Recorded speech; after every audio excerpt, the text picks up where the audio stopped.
तो आदाब, नमस्कार, गुड इवनिंग, सत श्री अकाल। एक बार फिर आप तमाम लोगों का स्वागत है क्राइम उम्मीद है पूरी फैमिली अच्छी होगी। क्राइम इन्वेस्टिगेशन एक बेहद थकाऊ, लंबा, परेशान करने वाली एक जांच होती है। जितने भी अलग अलग केसेस हों, चाहे वो मर्डर के हों, डकैती के हों, रेप के हों, कोई भी ऐसा केस जो पुलिस के सामने आता है उसको सुलझाना, कई बार हम लोग पुलिस पे उंगलियां उठाते हैं एज ए क्राइम जर्नलिस्ट भी, कि इतने टाइम हो गया पुलिस ने केस सॉल्व नहीं किया। वो एक पहलू है। दूसरा पहलू ये भी कि वाकई बहुत सारे ऐसे केस होते हैं जिसमें जब इन्वेस्टिगेशन होती है तो उसमें ऐसे कैरेक्टर, ऐसी ऐसी चीजें आती हैं कि एक लंबा वक्त लग जाता है पूरी जांच करने में। और पुलिस का काम सिर्फ जांच करना नहीं, बल्कि उस जांच के साथ वो तमाम सबूत जुटाने होते हैं जो कोर्ट में खड़ा हो सके और मुजरिम को मुजरिम करार दे सकें। आज की जो कहानी है वो एक मर्डर इन्वेस्टिगेशन का नायाब नमूना है, एक नायाब केस। ऐसी इन्वेस्टिगेशन, ऐसी तफ्तीश बहुत कम सुनने को मिलती है। और ये सारी चीजें तभी मुमकिन है जब पुलिस की टीम उस हिसाब से सोचे और वैसी जांच करे। कहानी इटली की है। इटली के इतिहास में किसी मर्डर केस की इन्वेस्टिगेशन इतने लंबे वक्त तक, इतना खर्चीला, इतना महंगा, और जिस इन्वेस्टिगेशन में हजारों लोग इन्वॉल्व किए गए, उसकी कोई दूसरी मिसाल नहीं मिलती। ये वो इन्वेस्टिगेशन है जिसकी जांच के दौरान जांच करते करते पुलिस 200-250 साल पीछे चली जाती है सिर्फ कातिल तक पहुंचने के लिए, और मजबूरी थी वो 2-2.5 साल पुराना इतिहास खंगालना। ये वो केस है जिसमें एक एक कर डीएनए सैंपल लिए जाते हैं और डीएनए मैच कराए जाते हैं। मैच होता है, एंड टाइम पे पता चलता है ये गलत है, 100% मैच नहीं हो, और कई लोगों के मैच करने पड़ते हैं। ये वो केस है जिनमें कब्र से लाश तक निकाली जाती है। ये वो केस है जिसमें एक डीएनए सैंपल से पता चलता है कि यह कातिल हो सकता है, लेकिन पता चला कि वो तो मर चुका। ये वो केस है जिसमें यह भी पता चलता है कि जिस फैमिली की वो बात कर रहे हैं उसकी गिनती के इतने बच्चे हैं, लेकिन फिर पता चलता है कि कहानी कुछ और है।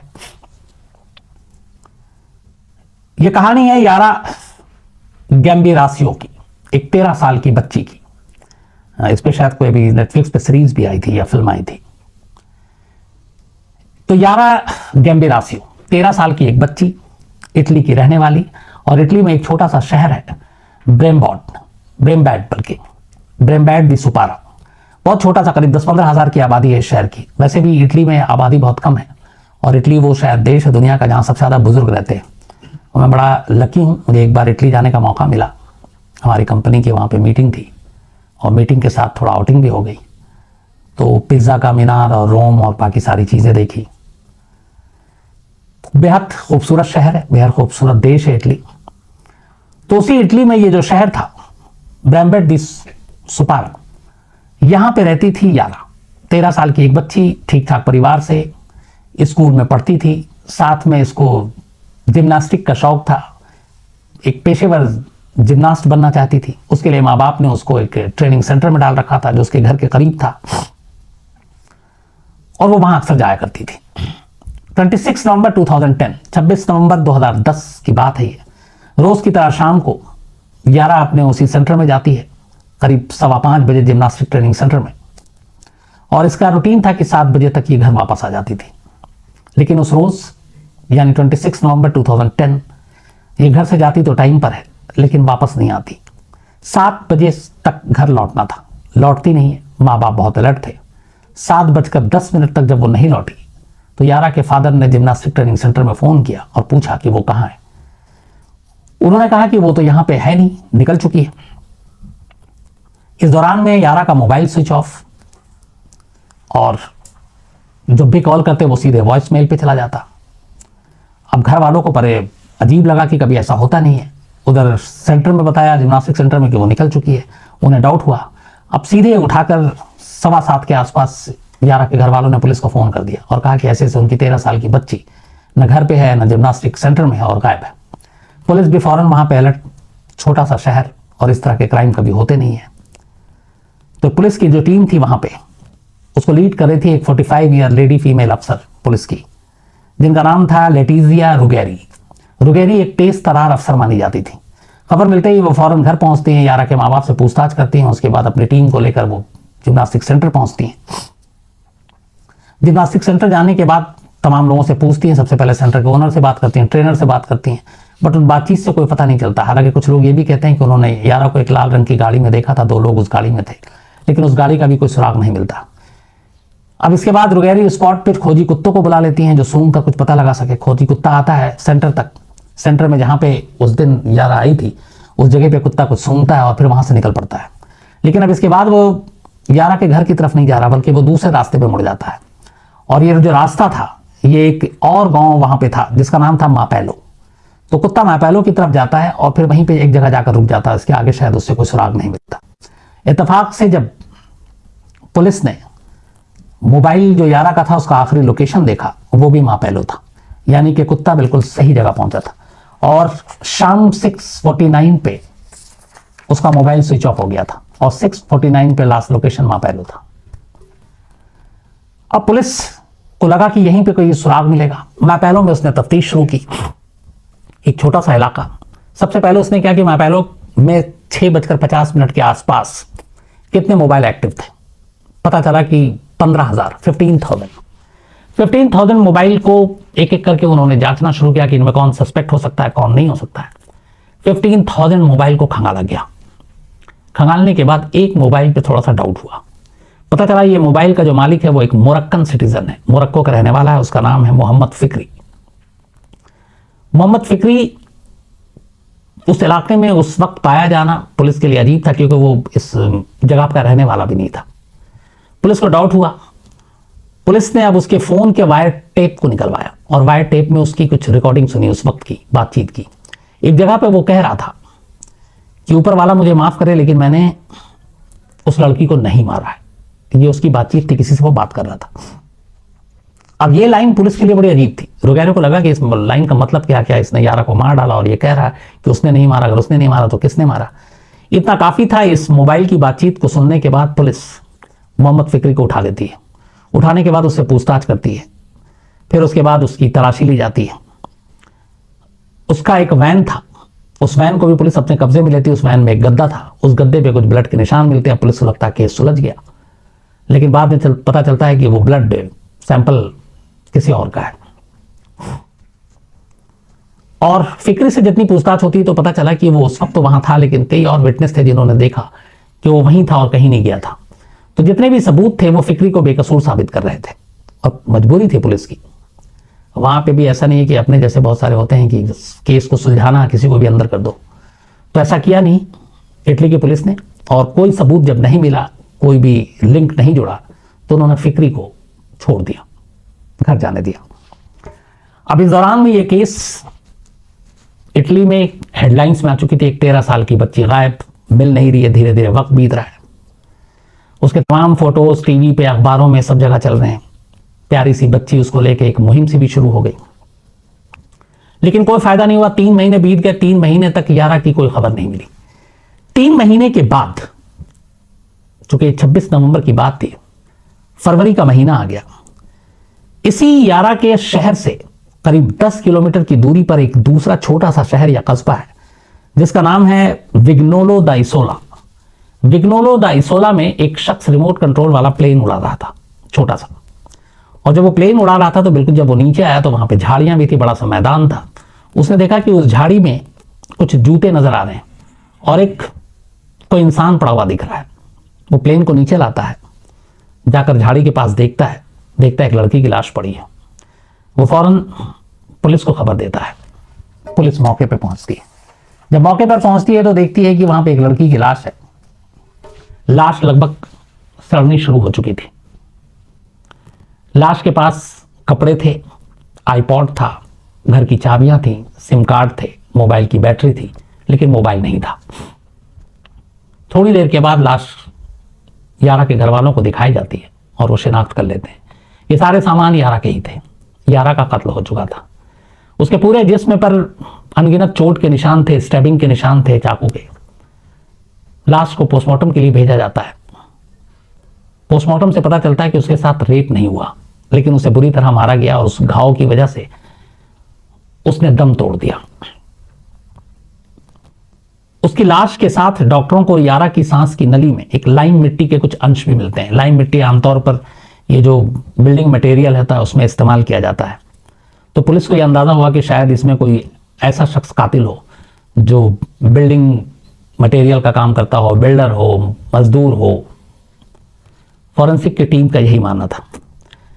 इसके बाद फॉरेंसिक की टीम को मोबाइल की बैटरी और उसके ग्लव्स और से कुछ डीएनए के 2 सैंपल मिलते हैं। पुलिस अब इन दोनों सैंपल को अपने पास लेती है और इस पूरे शहर में करीब 22,000 लोग, पहले तो वो अपने डेटाबेस में जाती है और देखते हैं जो क्रिमिनल के डेटाबेस उनसे मैच करती है, वो सैंपल किसी से मैच नहीं करता। इसके बाद पुलिस अब शहर के लोगों को अलग अलग उनके ब्लड सैंपल लेना शुरू कर देती है ताकि डीएनए मैच कराया जाए। 22,000 लोगों के डीएनए सैंपल कलेक्ट करती है पुलिस, उसकी लीड करती है रोगेरो, लेकिन किसी के साथ भी मैच नहीं करता। अब वक्त भी बीत रहा था, करीब 2 महीने बीत गए। 2 महीने के बाद, 2 महीने जब ये लाश मिली फरवरी में, उसके बाद कातिल का कोई सुराग नहीं मिल रहा है, कोई सबूत नहीं मिल रहा है और धीरे धीरे वक्त बीत रहा है। जितने भी लोगों के डीएनए थे वो मैच नहीं कर रहा है। इसी दौरान फॉरेंसिक की एक और रिपोर्ट आई, जो उन्होंने 2 पहले सैंपल लिए थे, एक मोबाइल की बैटरी से और एक ग्लव से। अब एक तीसरा उनको और सैंपल मिलता है डीएनए का, और वो मिलता है यारा की अंडरवेयर से। अब इस सैंपल से कुछ उम्मीद जगी कि शायद कुछ पता चले, अगर उसके साथ रेप नहीं हुआ, जबरदस्ती भी करने की कोशिश की गई, तो जिसने की होगी वो अपना कोई ना कोई निशान छोड़ गया होगा। तो अब इस सैंपल के बाद पुलिस को लगा कि मामला कुछ आगे बढ़ सकता है। इस सैंपल को लेने के बाद अब रोगेरो ने, जो टीम की लीडर थी, उन्होंने अलग अलग कई टीमें अब बना दी और टीमों को बनाकर अलग अलग जिम्मेदारी दी गई। सबसे पहले पूरी फैमिली, उन सबके डीएनए फिर से लिए गए, मतलब फिर से उसकी जांच की गई इस नए अंडरवेयर पे जो सैंपल मिला था। एक टीम को सिर्फ मोबाइल का डेटा कलेक्ट करने के लिए पूरे इलाके का लगा दिया गया।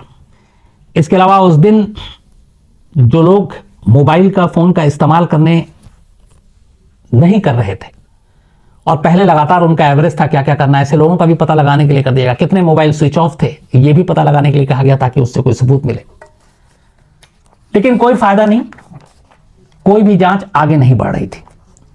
इस दौरान में लगातार यारा की लाश को मुर्दा घर में रखा गया था, लेकिन कब तक रखते कि सुलझ नहीं रहा था। आखिरकार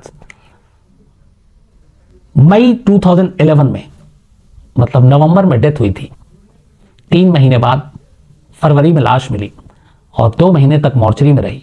मई 2011 में आखिरकार यारा का अंतिम संस्कार कर दिया गया और पूरे इटली ने इस 13 साल की बच्ची को एक तरह से रोकर विदाई दी थी, क्योंकि तब तक पूरे इटली में यह खबर हर दिन फॉलो अप छप रहा था और पुलिस के ऊपर इधर अब लगातार प्रेशर था कि यारा के कातिलों को कहीं से भी ढूंढना है। कातिल मिल नहीं रहा था। लगभग पूरे शहर के लोगों के सारे डीएनए हो गए, सब कुछ ले लिया, कामयाबी नहीं मिली। एक रोज आईओ रोगेरा, अब उन्हें लगा कि क्या करें, कोई सैंपल मैच नहीं कर रहा है, कोई क्लू नहीं मिल रहा है, तो उन्होंने कहा कि अब कुछ दूसरा तरीका अपनाते हैं। इसी शहर में एक क्लब भी था, छोटा सा। अब उस क्लब में तमाम लोग आते थे। रोगेरा ने तय किया कि इस क्लब में जितने लोग आते हैं अब इन सब का भी ब्लड सैंपल लिया जाए, क्यों हो सकता है इनमें से कुछ बाहर से भी आते हैं, कुछ ऐसे हों जो बच गए हों, और उससे मिलान कराया जाए यारा के उस अंडरवेयर पे मिले सैंपल का। क्लब के लोगों के डीएनए सैंपल लिए जाते हैं। पहली बार पुलिस को एक कामयाबी मिलती है। मोहम्मद फिक्री पहला था जिसे पुलिस ने पकड़ा उस मोबाइल की वजह से कि मैंने इस बच्ची को नहीं मारा, लेकिन वो नाकाम रहा। अब दूसरी बार क्लब के डीएनए सैंपल लेने के बाद एक शख्स का डीएनए लगभग 95% से ज्यादा मैच कर जाता है यारा के उस अंडरवेयर पे मिले सैंपल से। इस शख्स का नाम था डेमियानो। डेमियानो वहीं थोड़ी दूरी पर रहता था और उसके बारे में यह था कि बीच में वो बाहर था, लेकिन फिर यहां आया और बहुत सारी ऐसी चीजें मिल रही थी जिससे रोगेरो को लगा कि अब डेमियानो मिल गया और ये 95% मैच है, इसका मतलब है कि कहीं ना कहीं ये इस कत्ल से जुड़ा हुआ है। अब इसके बाद पुलिस डेमियानो को उठाती है, पूछताछ करती है, लेकिन इत्तेफाक की बात यह है कि जब पुलिस पूछताछ करती है तो पता चलता है कि 26 नवंबर 2010 जिस दिन ये इंसिडेंट हुआ, यारा गायब हुई, उस दिन डेमियानो इस शहर में था ही नहीं। इस शहर में क्या, इटली में ही नहीं था, वो किसी और देश में था और उस देश के सारे दस्तावेज, वीजा, इमिग्रेशन के स्टैंप, सारी चीजें गवाही दे रहे थे कि डेमियानो का इस कत्ल से कोई लेना देना नहीं।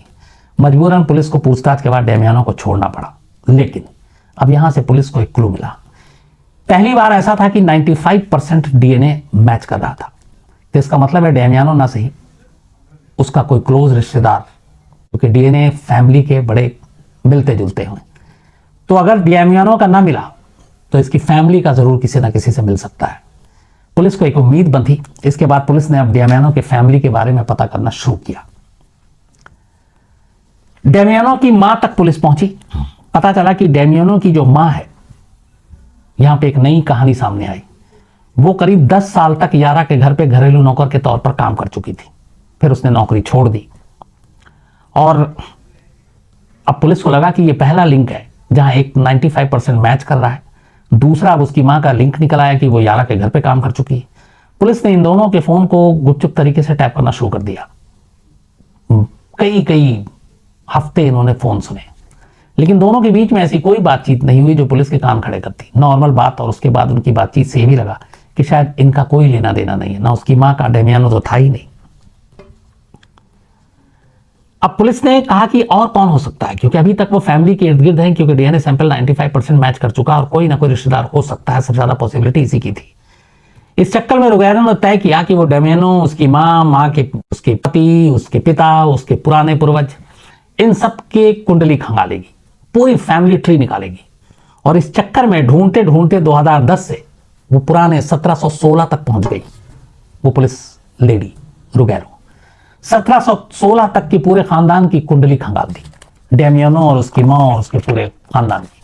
जब कुंडली निकाली तो पता चला कि डेमियानो के जो पूर्वज थे वो गोर्नो नाम के एक गांव से निकले थे और सदियों से इसी गांव में रह रहे थे। फिर यह भी पता चला कि डेमियानो के पिता, उसकी मौत हो गई थी, उनका भी कोई लिंक नहीं निकला, पहले मौत हो चुकी तो चूंकि कातिल हो नहीं सकता। फिर पता चला कि डेमियानो के फादर का एक भाई था जिसका नाम था ग्यूसेपे। अब लगा कि हो सकता है डेमियानो के फादर के भाई यानी चाचा का इसमें कोई हाथ हो, लेकिन अगले ही पल पुलिस की फिर सारा जोश ठंडा हो जाता। पता चलता है कि नहीं, 1999 में ही ग्यूसेपे की भी मौत हो गई थी। अब पुलिस फिर खाली हाथ, कोई और रिश्तेदार मिल नहीं रहा। इसी दौरान में अब पुलिस ने ग्यूसेपे के बारे में और पता करना शुरू किया। अब मां से वो उसकी देवर यानी कि डेमियानो के चाचा तक आ गई, ग्यूसेपे जिसकी 1999 में डेथ हो गई। अब पुलिस ग्यूसेपे के घर तक पहुंचती है। ग्यूसेपे की पत्नी से उसकी मुलाकात होती है। अब पुलिस पत्नी से बातचीत करती है। अब कहीं से कोई सुराग ढूंढना था। बड़ी मुश्किल से रुगैरो की टीम उनकी पत्नी को झांसा देकर ग्यूसेपे की ड्राइविंग लाइसेंस और एक पोस्ट कार्ड उस घर से हासिल करती है। खास बात यह थी कि इस ड्राइविंग लाइसेंस और पोस्ट कार्ड जो ग्यूसेपे का था उसमें स्टिकर लगा हुआ था, और वो दोनों स्टिकर एक तरह का स्टैंप था। स्टैंप देखकर लगा कि पुलिस को कि ये शायद उस वक्त गोंद और बाकी चीजें चिपकाया नहीं गया होगा। आमतौर पे आप लोग याद है, हम लोग बचपन में जब डाक टिकट देते थे तो जुबान पे रख के उसको थूक से या फिर चिपका देते थे एनवेलप को। रुगैरो के दिमाग में ये बात आई। उसने पूछा कि ये डीएल और ये, तो उसने बताया उनकी पत्नी ने ग्यूसेपे की कि वही उन्होंने स्टैंप लगाया था। बड़े संभाल कर उन दोनों चीजों को फॉरेंसिक टीम के पास भेजा जाता है और कहा जाता है कि इस स्टैंप को आप निकालो और फिर स्टैंप से आप डीएनए टेस्ट का सैंपल निकालो, क्योंकि बहुत मुमकिन है उसने अपने थूक से इस स्टैंप को चिपकाया हो। फॉरेंसिक की टीम लग जाती है और उस ड्राइविंग लाइसेंस और उस पोस्ट कार्ड के पीछे जो स्टैंप था उसमें आखिरकार ग्यूसेपे का थूक के अंश मिल जाते हैं, जो फॉरेंसिक टीम निकाल लेती है। अब इसको निकालने के बाद जांच के लिए भेजा जाता है। इन दोनों ही चीजों पर ग्यूसेपे के थूक के सैंपल थे, और जब इस सैंपल की जांच कराई गई तो एक बार फिर पुलिस खुश हो गई, रुगैरो खुश हो गई, क्योंकि ये सैंपल उस सैंपल से मेल खा रहा था जो यारा के अंडरवेयर पे मिला था। अब पुलिस को यकीन हो गया कि कहीं ना कहीं जो कत्ल करने वाला शख्स है वो ग्यूसेपे का ही बेटा है, क्योंकि पत्नी थी नहीं, पत्नी का ऑलरेडी जितने लोग थे सबका डीएनए वो करवा चुके थे, तो ग्यूसेपे का बेटा है। अब यहां से फिर रुगैरो आगे बढ़ती है। पता चलता है कि ग्यूसेपे की एक पत्नी और 3 बच्चे, 2 बेटा और 1 बेटी। पुलिस दोनों बेटों के सैंपल लेती है, बेटी के भी सैंपल लेती है, लेकिन इन तीनों का सैंपल उस यारा के अंडरवेयर से मिले सैंपल से मैच नहीं करता, मेल ही नहीं खाता। अब ग्यूसेपे के बेटों की कोई औलाद नहीं थी कि उनका मिल जाए, क्योंकि उनकी शादी नहीं हुई थी, तो ग्यूसेपे के दोनों बेटों और बेटी का भी अब सैंपल नहीं मिलता। तो पहले डेमियानो पुलिस पहुंची, सैंपल मिला लेकिन वो इटली में नहीं था।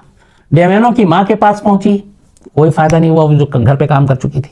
डेमियानो के पिता की ऑलरेडी मौत हो चुकी थी। चाचा 1999 में डेथ हो गई थी, लेकिन उसका सैंपल मिल गया उसके थूक से। अब ग्यूसेपे के जो दो बेटे थे और बेटी, उनके सैंपल लिए लेकिन वो दोनों मैच नहीं किया। अब कहानी आकर फिर वहीं खड़ी हो गई। लेकिन रोगेरो को लग रहा है कि अगर 95% डेमियानो का सैंपल मिला था और ग्यूसेपे के भी थूक से वो सैंपल मिल रहा है, तो इसका मतलब है कि इसी फैमिली ट्री में कोई कातिल है। लेकिन अब कौन? क्योंकि अब सारे रिश्ते बंद हो गए। ग्यूसेपे की पत्नी, ग्यूसेपे के बच्चे, कोई नहीं है, और बच्चे के बच्चे तो है नहीं अब। लेकिन डीएनए कह रहा है कि कातिल कोई है और इसी फैमिली का है। अब रोगेरो ने फिर से शुरुआत की।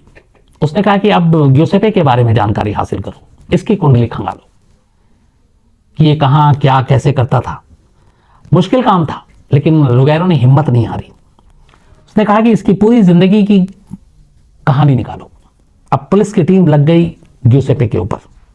तो पता लगा कि ग्यूसेपे रहता तो यहीं था अपनी पत्नी के साथ, लेकिन हर साल मई में 2 हफ्ते के लिए, एवरी ईयर, वो एक स्पा रिजॉर्ट जाया करता था और वहीं पे वो रहता था 2 हफ्ते तक। अब पुलिस, अच्छा ये पेशे से ड्राइवर था ग्यूसेपे, तो पुलिस को जब ये, बाकी का तो सब ठीक है, 11.5 महीना लगभग, लेकिन ये 2 हफ्ते के लिए वहां जाता और 2 हफ्ते वहां रहता, तो पुलिस ने कहा कि इन 2 हफ्तों के अंदर कुछ रहस्य हो सकता है।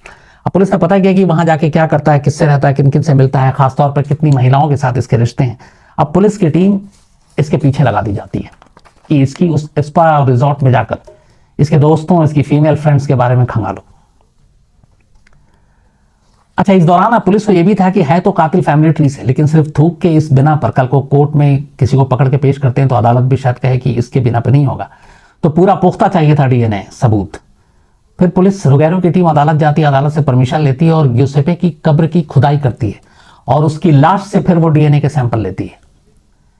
तो थूक के अलावा ऑथेंटिक और ज्यादा पुख्ता करने के लिए इन्वेस्टिगेशन का ये पार्ट देखिए कि वो बाकायदा उसकी कब्र खुदवा कर, जिसकी 1999 में डेथ हो गई थी, करीब 2011-12 में, और उसकी कब्र खोदकर फिर वहां से सैंपल निकाले ताकि अदालत में वो पेश कर सके कि हाँ देखो यही है। इसके बाद अब पता चला कि ग्यूसेपे पेशे से ड्राइवर था और एक टेक्सटाइल फैक्ट्री थी जिसमें वो बहुत सारी औरतों को छोड़ा करता था काम के लिए। पुलिस ने ग्यूसेपे के साथ काम करने वाले तमाम अब ड्राइवरों को कुरेदना शुरू किया, उनसे पूछताछ की ताकि कुछ सुराग मिले। इसी दौरान में पुलिस को पता चला कि एक महिला है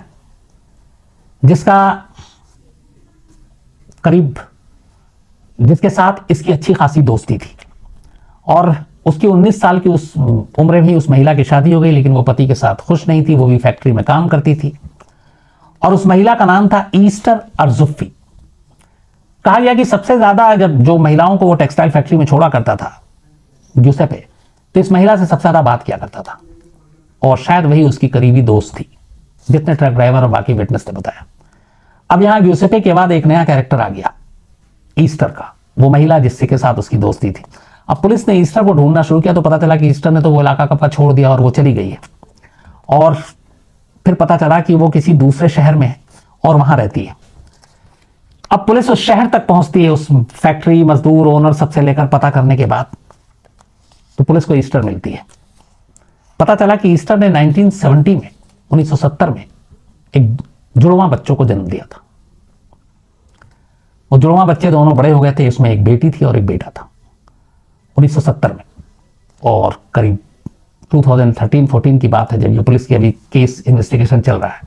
तो इसका मतलब है कि बेटा करीब 43-44 साल का हो गया था और बेटी भी, क्योंकि दोनों जुड़वा थे। बेटे का नाम था मैसिमो बॉसेटो और उसकी उम्र करीब 42 साल हो गई थी। अब पुलिस जब पता करती है कि इस तरह के 2 जुड़वा बच्चे हुए, तब उस बच्चे का बाप कौन है, तो पता चला कि पहले पति के साथ उसकी अनबन होती थी और वो उससे अलग रहती थी और उसके अलगाव के बाद ही ये बच्चे पैदा हुए। अब पुलिस ने फिर कहा कि इसका मतलब है कि कुछ हो, शायद यहां से अपने मुखबिर और बाकी लोगों से पूछताछ शुरू हुई। फिर ईस्टर से पुलिस ने पूछताछ की। उसने कहा हाँ, ये दोनों बच्चे ग्यूसेपे के, हम दोनों में प्यार था, शादी की नहीं, लेकिन फिर प्रेग्नेंट हो गई और जुड़वा बच्चों को मैंने 1970 में जन्म दिया। अब पुलिस पूछती है कि तुम्हारे दोनों बच्चे कहाँ हैं? बेटी तो वहीं थी। उसने कहा कि जो बेटा है वो बाहर रहता है और मैपेलो में, उसी मैपेलो में जहां यारा रहती थी, जहां से यारा गायब हुई थी। अब पुलिस रोगेरो को पहली बार लगा कि वो सही ट्रैक पर है। अब तक फैमिली ट्री में एक मिसिंग थी क्योंकि ग्यूसेपे को जो परिवार था, जो बीवी थी, जो बच्चे थे, उन सब से मैच कराया लेकिन मिला नहीं। ये जो दूसरे बच्चे थे, ये खुद ग्यूसेपे के अपने घर वालों को नहीं मालूम थे, ना उसकी अपनी पत्नी को, ना उसके अपने बच्चों को। और ये दुनिया से एक राज था, और ये राज एक कत्ल के तफ्तीश ने खोल दिया। अब पुलिस वापस मैपेलो पहुंचती है। अब उसे तलाश थी ग्यूसेपे के और ईस्टर के इन जुड़वा बच्चों में से उस बेटे की, जिसका नाम था मैसिमो बसेटो। अब पुलिस वापस आती है, लेकिन रुगेरो और उनके टीम के एक दो लोगों के अलावा ये किसी को पता नहीं चलने देती कि वो शायद असली कातिल तक पहुंच गए, और इस बात को गुप्त रखते हैं। अब वहां आने के बाद पुलिस ढूंढती है बसेटो को। बसेटो उन्हें मिल भी जाता है, लेकिन पुलिस चाहती नहीं थी कि, एक तो बहुत डिले हो गया, बहुत सारे लोगों के डीएनए सैंपल टेस्ट हुए, बड़े पुलिस पे लोग हंस भी रहे थे कि कैसे पकड़ें, क्या करें। रुगेरो के दिमाग में एक आइडिया आया। 15 जून 2014, 15 जून 2014, 10 का मामला था, लगभग 4 साल हो गए। रुगेरो ने एक प्लान बनाया मैपेलो शहर में ड्रंकन ड्राइव को लेके एक कैंपेन के तौर पे, कि शराब पीकर गाड़ी चलाने वालों के खिलाफ पुलिस का एक कैंपेन चल रहा है। तो जगह जगह जैसे अपने हर शहर में होता नाका लगा दिया, बैरिकेड्स लगा दिया, और फिर ब्रेथलाइजिंग मशीन से आपका टेस्ट होता है, ड्रिंकिंग टेस्ट, कि आपने पी है कि नहीं पी है। पता कर लिया था कि ये जो बसोटे हो, ये कितने बजे और कब कहां से कैसे निकलता है। उस जगह पे भी बैरिकेड लगाएगी, पुलिस की टीम खड़ी रही। ये जैसे ही पहुंचा, पुलिस ने बताया कि हमारा कैंपेन है, तो आप इस मशीन में फूंकिए। 2 बार लिया ताकि कोई सैंपल छूट ना जाए, ये कहकर कि मशीन खराब है, एक बार और फूंकिए। और उसके बाद पुलिस की टीम उस सैंपल को लेकर, ब्रेथलाइजिंग मशीन से जो उसने डीएनए के सैंपल लिए, वो लेकर उसी रात भागती है और फॉरेंसिक अपने एक्सपर्ट्स को देती है। इस बार उस यारा के अंडरवेयर से मिले उस सैंपल और इस शख्स के सैंपल, दोनों का मिलान किया जाता है। डीएनए 100% मैच कर जाता है। 100% मैच करने के बाद रुगेरो अपने सीनियर अफसरों को बताती हैं। इटली के होम मिनिस्टर तक खबर जाती है, और पुलिस नहीं, पहले इटली के होम मिनिस्टर वहां नेशनल टीवी पे आते हैं और टीवी पर ऐलान करते हैं कि 4 साल पुरानी 13 साल की बच्ची यारा गैम्बिरासियो के कत्ल की पहेली को सुलझा लिया गया, और मैसिमो बॉसेटी ये उसका कातिल है, जिसकी उम्र है 44 साल। अब ये केस सुलझ गया। अब पुलिस ने पूछा बासोटी से कि तुमने क्यों मारा। उसने अपनी कहानी बताई। बोला कि मैंने 1-2 बार देखा था यारा को यहां जाते हुए, मेरे मन में बुरा पाप आया मन में, और फिर उस रात भी 26 नवंबर 2010 को मैंने उसे अकेले देखा, तो मैं उसके साथ जबरदस्ती करना चाहता था। मैंने उसको उठाकर जबरदस्ती गाड़ी में बिठा दिया, लेकिन उसने विरोध किया और वो शोर मचाने लगी, तो मैं डर गया। फिर मैंने उसको मारना शुरू किया, फिर मैंने उसको चाकू मारा और बहुत मारा। फिर कार के अंदर ही मुझे लगा कि वो मर चुकी है।